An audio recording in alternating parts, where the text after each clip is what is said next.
Hello, everyone. Thank you so much for being here. Welcome back to the lift with Sheila Robinson-Kiss. As always, your Auntie Sheila is in the house. It is such a joy for my life to bring these messages to you. And listen, if you end up loving this video message, please do not forget to hit like, subscribe, share your comments with me. I love to hear from you. Thank you so much, Casey, for inspiring today's video and message with the beautiful note you sent me. This is what we're talking about today. Date yourself. Date yourself like you mean it. And find the soulmate within. Let me get into Casey's note, and then I'm just going to share with you, as I always do, straight from my heart. Hi, Sheila. Thanks so much for the golden nuggets. I am single and in my upper 30s. I feel like I'm in a holding pattern. There's so much I would like to do. Trips, dinners, adventures. I think about it all the time, but I would feel funny doing these things alone. I fear if I don't start to enjoy myself by myself, I will be sitting in this house for a very long time. How do I get over this inhibition? I'm also stressed because of what is happening recently in this country.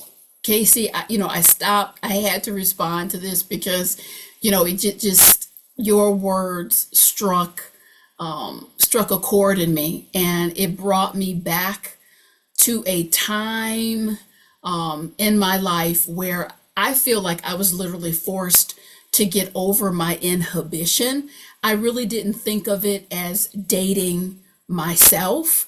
I just thought about it as I'm bored as hell. I'm at a point in my life, just like you. A certain lethargy had set in. And let me share a little story. And this is the morning that the dam just broke open for me. I was living in beautiful little flat, and a craving. One of my favorite things in this world is pancakes.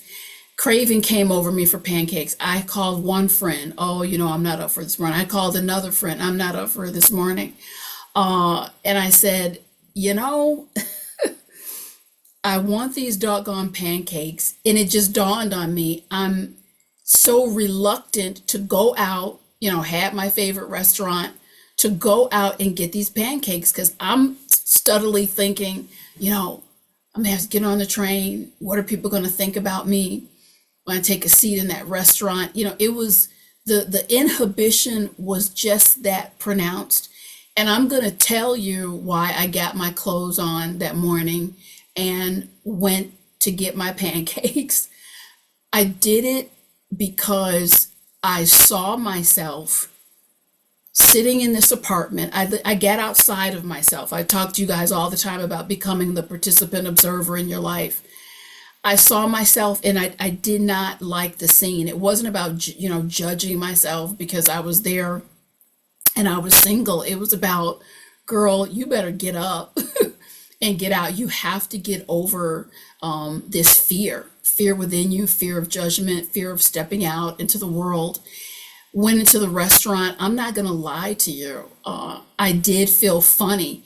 Interestingly enough, the waitress who sat me down, she put me right in the center of the restaurant, right in the middle. So if there was any eyes that were going to be on me, they all had easy access to take a look. And I felt my heart beating. She brought out the pancakes, and I will tell you, it was an uncomfortable feeling for the first part of that meal.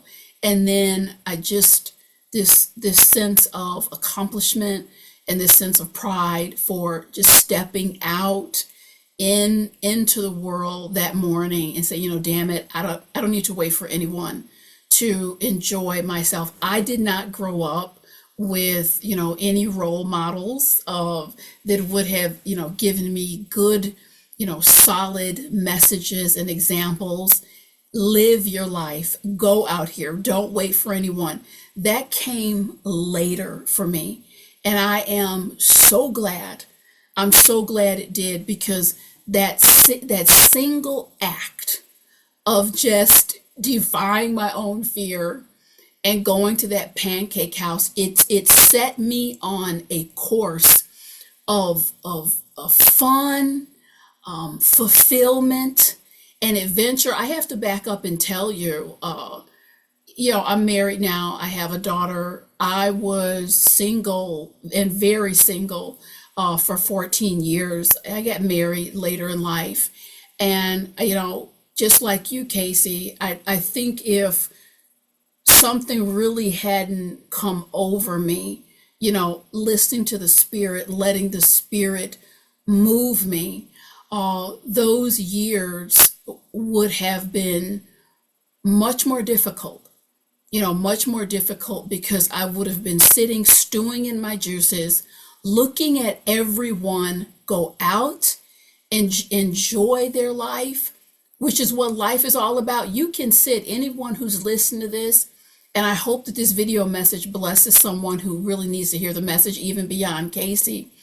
You can sit if you want and wait for this ideal person, these ideal settings. I have every prayer of intention and hope for you that if that's what you're going for, it manifests, but I don't know when that's going to be. I don't know if that's going to be. The same was true for me. The same talk I'm giving to all of you, I gave to myself. Sheila, at what point do you really want to take the bull by the horns and start living? Now, it started with a pancake breakfast. I can tell you that I have traveled out of the country by myself. I have, dinners by myself, drives by myself, gazed at the moonlight by myself, horseback riding solo.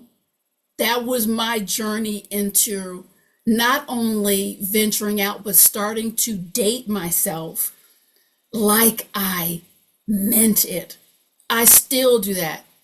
Partner, have a child. I still take trips solo. I still have gorgeous days, and my soul yearns and craves for that time. That's been the gift of learning how to fully and truly and completely savor the gift of my company. And that's what dating yourself is all about. Another benefit when you start to date yourself is you're not held back. You're not on anyone's time clock. You take yourself off your own time clock even, and there is this world that opens up to you. I have met amazing people during my travels. I've met wonderful people also while I was sitting having dinners. Festivals. It opened up a level of access, fun, action, activities that I had denied myself because of this paradigm that I had in my mind. Oh, people are going to think I'm sad. Oh, what does that mean? What does that say about me? If, my friends aren't available, I'm not doing this as a partner. This is all the stuff that was going through my head. I can't control, what's going on in anyone else's head. If the people looked at me having my pancake dinner and felt a certain way, that is their business. But I will tell you, when you start taking ownership of an intentional design for your life, that inhibition, that fear of what other people think, the fear that bubbles up, things that go through your own head, it falls to the wayside. I'll tell you why. Because you're too busy enjoying. Enjoy. I-N space J-O-Y. You're in the joy. And all of that other, I call it monkey chatter. It just fades away. So how do you start? How do you start? Start small. I didn't start by booking a trip to the African outback or, a European vacation. I started by going into a restaurant and having pancakes for breakfast. And then after that, I started keeping a calendar of dates for myself. I can vividly remember the next date I took myself, and I'm like, you know what, I'm going to get on the train. And a town nearby was sponsoring, it was a haunted tour. It was around Halloween, and it was gorgeous. I took myself, it was a group tour, and then I took myself to dinner, and I just smiled all the way back, like a Cheshire cat on the train, because it's like, wow, I went out on a date with me. I enjoyed the scenery. I enjoyed my company. I enjoyed the scenery. So I just started noting these little excursions on the calendar, and it gave me something to look forward to. I felt less disconnected and more in the world. I had joined a vibrant energy field of my community, and the same, you can absolutely do the same. It is important to start. I'll tell you another reason. Tomorrow is not promised. Tomorrow is not promised. As they say, life is what happens when we're making other plans. If what I'm saying resonates with you, Casey, you asked, how do I get over this inhibition? Darling, I can tell you it's damn sure not going to happen by just thinking about it.